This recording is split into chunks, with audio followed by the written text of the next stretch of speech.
नमस्कार प्रिय साथियों, बहुत बहुत स्वागत है, बहुत बहुत अभिनंदन है आपका अपने YouTube चैनल आर्यन एस्ट्रोलॉजी में। साथियों, आज इस वीडियो के माध्यम से हम बात करेंगे कुंडली के सभी 12 भावों में सूर्यदेव कैसा परिणाम देते हैं। साथियों, इससे पहले कि हम अपने वीडियो की शुरुआत करें, कुछ जानकारी ले लेते हैं सूर्यदेव के बारे में कि ये कुंडली में विभिन्न भावों में विराजमान होकर के किस तरीके के परिणाम देते हैं और सूर्य के कारकत्व क्या हैं, कुंडली में इनका क्या प्रभाव रहता है। साथियों, सूर्य मेष राशि में 10 अंश तक उच्च के कहलाते हैं एवं तुला राशि में 10 अंश तक के नीच के कहलाते हैं। मंगल, चंद्रमा, गुरु इनके मित्र हैं।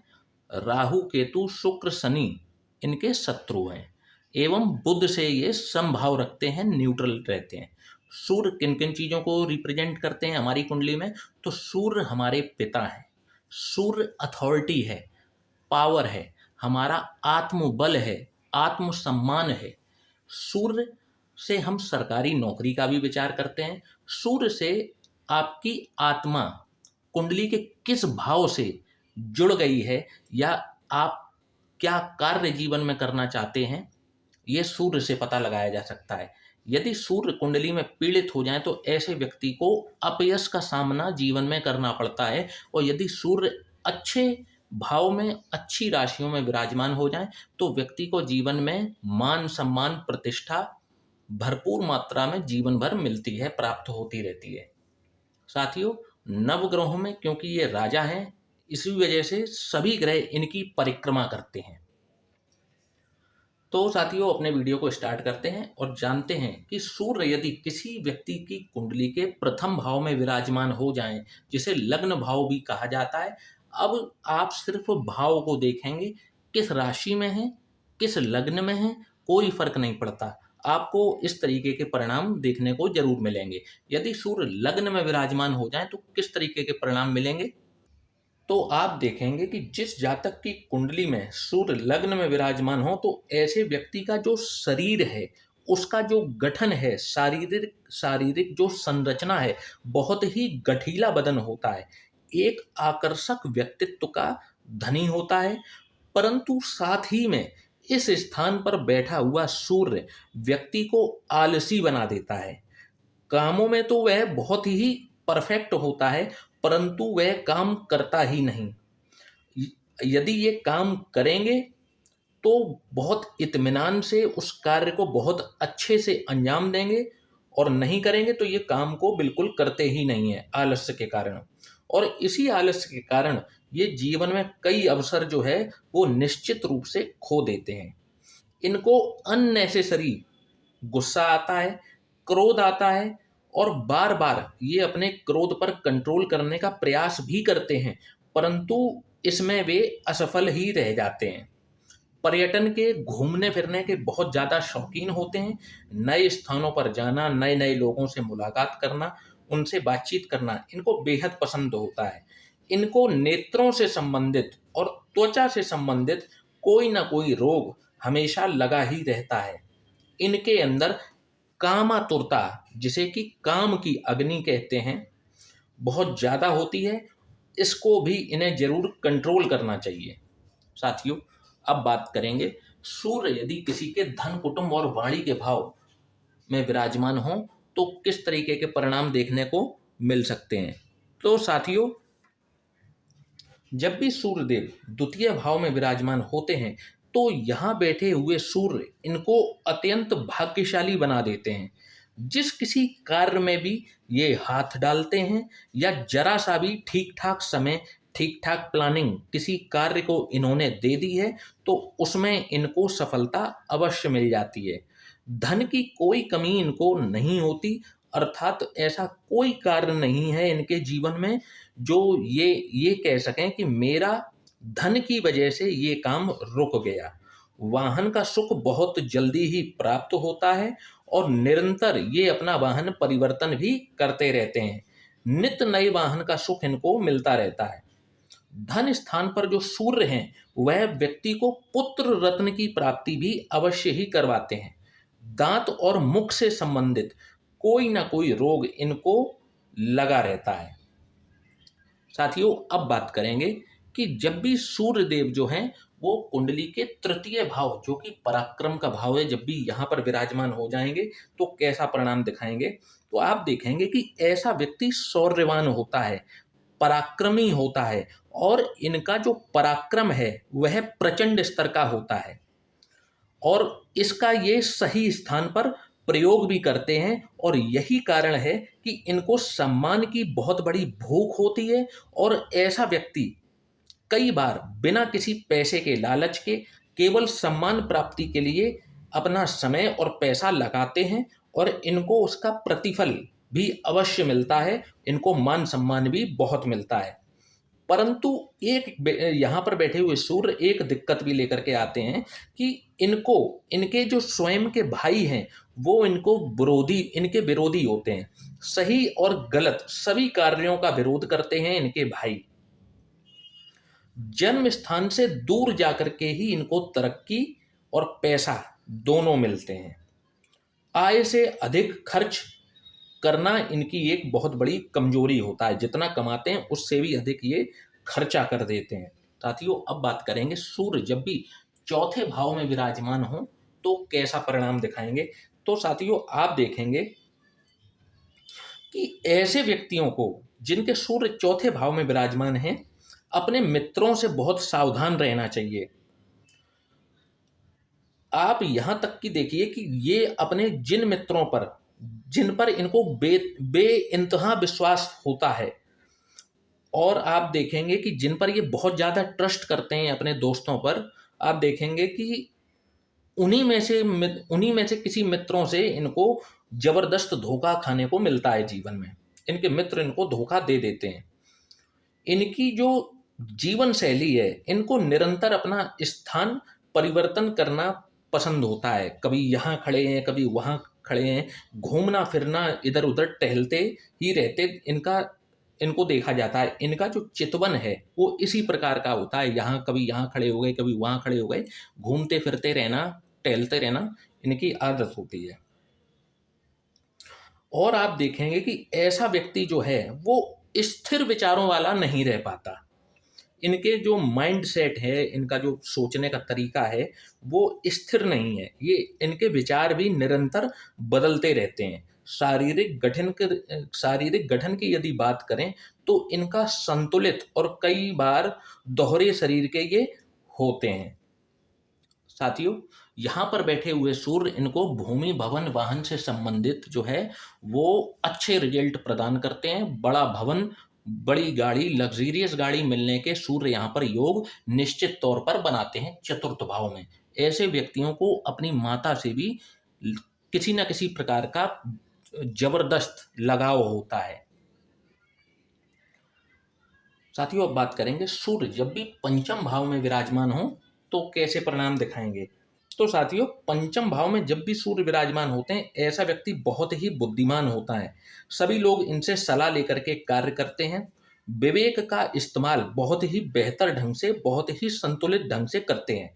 परंतु यहाँ पर बैठा हुआ सूर्य हृदय रोग का कारण बनता है, पक्षाघात का कारण बनता है। इसलिए इनको इस पर विशेष ध्यान देना चाहिए और नियमित रूप से व्यायाम को अपने जीवन का हिस्सा बनाना चाहिए। संतान इनको या तो होती ही नहीं है या फिर देर से होती है। कुंडली मिलान करके इनको विवाह करना चाहिए, और मेहनत का जो फल है वह भी इनको बहुत देरी से मिलता है। ऐसा नहीं है कि मिलेगा नहीं, परंतु देरी से मिलेगा। साथियों, अब बात करेंगे सूर्य जब भी रोग, रिपु, ऋण यानी छठवें भाव में विराजमान हो तो कैसे परिणाम दिखाएंगे। तो आप देखेंगे कि ऐसे व्यक्ति को एक प्रबल शक्ति प्राप्त होती है। इनके शत्रु इनके सामने टिक नहीं पाते। इसलिए यदि इनको शत्रुओं का संहारक कह दिया जाए तो किंचित भी अतिशयोक्ति नहीं होगी। आजीविका के मामले में ये सही चयन नहीं कर पाते।